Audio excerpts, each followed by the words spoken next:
Muy buenas tardes, queridos amigos. Aquí estamos. Un saludo grande desde la ciudad de La Paz para toda Bolivia y el mundo entero. Aquí estamos saludándoles para continuar con un fragmento de este audiolibro que habla sobre la historia de Bolivia, que habla sobre la historia de Julián Apaza Túpac Katari y las personas que rodearon estos levantamientos en contra del yugo español. Un abrazo grande y pues un saludo. Comenzamos ya. Bien, es verdad que teniendo en cuenta a las mujeres, aunque la receta general para ellas es quedar puertas adentro del hogar, cualquiera que sea su ubicación social, se producen también las divisiones y desigualdades clasistas que imperan en la sociedad tomada como un conjunto general. La situación de las mujeres pertenecientes a las clases privilegiadas, a las clases medias y explotadas, ofrece las diferencias fundamentales de las divisiones clasistas ordinarias. Por eso es que en el mundo colonial americano, la mujer indígena estaba considerada tan en el último plano social como el varón indio. Varones y mujeres de las castas superiores, cholas, criollas y chapetonas, tenían para las indias el mismo gesto despectivo y quizá aún más profundo que el de sus varones, quienes en su desprecio tomaban a las indias como carne de placer fácil y gratuita, y además exactamente como a los varones de su raza, como animales de trabajo forzado. La situación de la mujer india era pues un escalón más bajo que el de los indios. Empero en las sociedades indígenas precoloniales y especialmente entre los quichuas y los aymaras del Tahuantinsuyo, no existía el mismo concepto despectivo sobre la mujer que en las sociedades blancas que se impusieron con la conquista como clase dominante. La mujer en la concepción indígena, si bien debía dedicarse en una división del trabajo racional a las tareas del hogar, la crianza de los hijos, el cuidado de la casa, las tareas de la cocina, el tejido, el hilado, el lavado, etcétera, etcétera, participaba también de las preocupaciones del varón. La esposa resultaba así una verdadera compañera. Y aún ahora mismo se observa este fenómeno en las familias indígenas. La mujer india acompañaba al esposo en el cultivo de los campos. Los niños de ambos sexos durante su infancia se ocupaban del pastoreo, eran aguatiris. Y todas las mujeres sabían manejar la chonta, instrumento para arar la tierra, con tanto vigor como los varones. En las ceremonias indígenas que iniciaban las siembras, los escarbes y las cosechas, no eran despreciadas las mujeres, y las libaciones se hacían por ambos sexos. En todos los aspectos de la vida familiar y social indígena eran consultadas las mujeres. Se reconocía pues su personalidad. Y este concepto no pudieron destruirlo los españoles.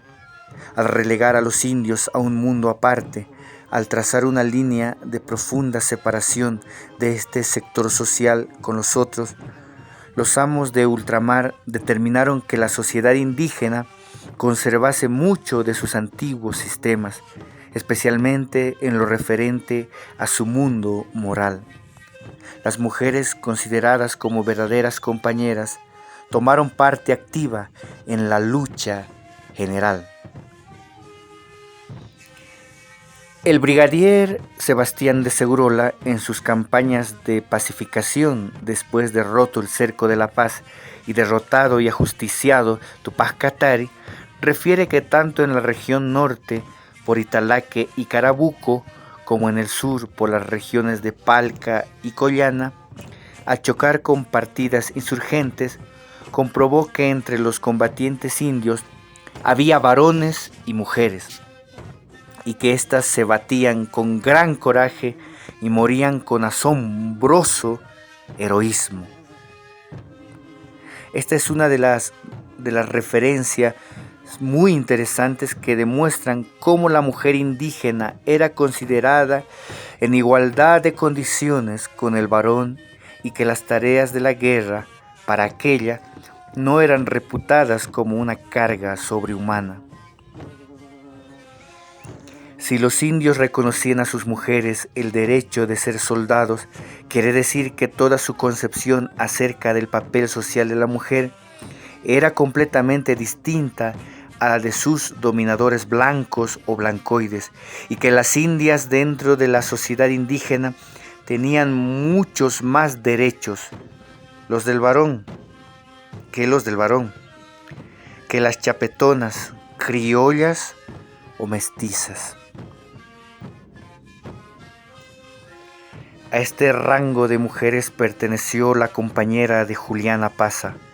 Fue de acuerdo con los principios de la sociedad indígena, su esposa, su consejera y su auxiliar. Bartolina Sisa surge así como una figura digna del caudillo indio y de la gesta que realizaron las masas autóctonas en aquellos años de 1780 y 1781.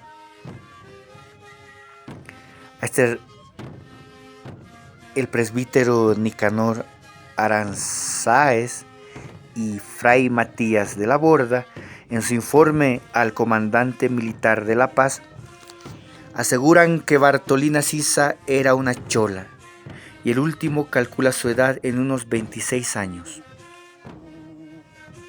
Decir chola es decir mestiza, y las mayores probabilidades se inclinan a asegurar que Bartolina Sisa no fue mestiza, sino india de pura sangre. Adquirió independencia del medio agrario y por consiguiente apareció como perteneciente al estrato social superior, o sea, a la cholada.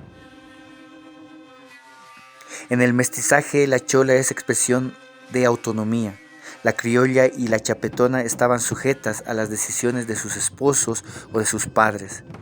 Eran esclavas del hogar y no podían inmiscuirse en los negocios del varón.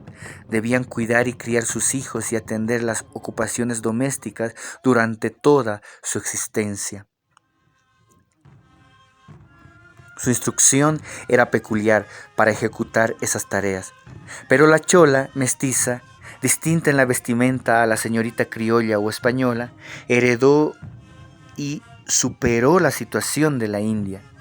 Sin los prejuicios sociales de las castas superiores, la chola podía hacer por sí misma sus negocios y ejercer el comercio. Por lo general eran recovera y expendía víveres y vituallas en el mercado, o viajera a las ferias y mercados periódicos de distintos pueblos altiplánicos y bayunos. En esta forma tenían su porvenir económico asegurado, y eso le daba carácter decidido y emprendedor. Bartolina Sisa, india que llegó a ser chola, mantuvo por una parte su cariño a la raza de la que provenía, porque las cholas, bajo la influencia de las ideas criollas y españolas, consideran profundamente inferiores a las mujeres indias y desean no colocarse jamás al ras con ellas. Y por otra parte, modeló su carácter en la escuela de la independencia de las mujeres mestizas. Fue por consiguiente una digna compañera de Julián Túpac Katari, y si este tuvo los atributos de un caudillo, ella no fue menos ni desmereció en ningún momento su calidad de jefe de la rebelión. Tal virreina para tal virrey.